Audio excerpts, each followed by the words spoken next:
Hello, my dear students of class 9, session 2026-27.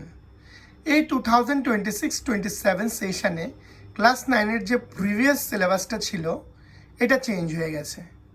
এখন CBSE যে new সিলেবাসটা ইন্ট্রোডিউস করেছে সেটার মধ্যে তোমাদেরকে reading skill and writing skill and গ্রামারের মধ্যে ফোকাসটা করে দিয়েছে। ঠিক আছে, তো সেকশন এতে আছে রিডিং স্কিলের মধ্যে তোমাদের passage 20 marks, descriptive and discursive passage থাকবে 10 মার্কস, কেস বেসড প্যাসেজ থাকবে 10 মার্কস। তারপর সেকশন বিতে থাকছে রাইটিং স্কিলস অ্যান্ড গ্রামার 30 মার্কসের।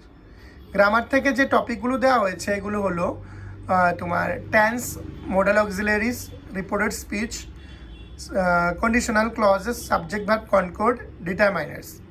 ক্লজের মধ্যে আছে তোমাদের নাউন ক্লজ, রিলেটিভ ক্লজ। এই ক্লজগুলো থেকে তোমাদের যেইভাবে কোশ্চেনটা তোমাদেরকে টপিকগুলো পড়তে হবে টপিক বাই টপিক। তারপর যে কোশ্চেন প্যাটার্নটা আছে সেটা থেকে তোমাদের থাকবে fill in the blanks, sentence rearrangement আর সেন্টেন্স ট্রান্সফরমেশন। আর রাইটিং স্কিল থেকে যে টপিকগুলো দেওয়া আছে এটা হলো নোটিস রাইটিং বা ইনফর্মাল ইনভিটেশন 50 ওয়ার্ডের জন্য 3 মার্কস। তারপর লেটার টু দ্য এডিটর বা তোমাদেরকে ফর্মাল ইমেল রাইটিং লাগবে 120 to 150 ওয়ার্ডসের মধ্যে 5 মার্কস থাকবে। তারপর ফ্যাকচুয়াল ডেসক্রিপশন থাকবে বা ম্যাগাজিন আর্টিকেল থাকবে 5 মার্কসের জন্য 120 to 150 ওয়ার্ডস।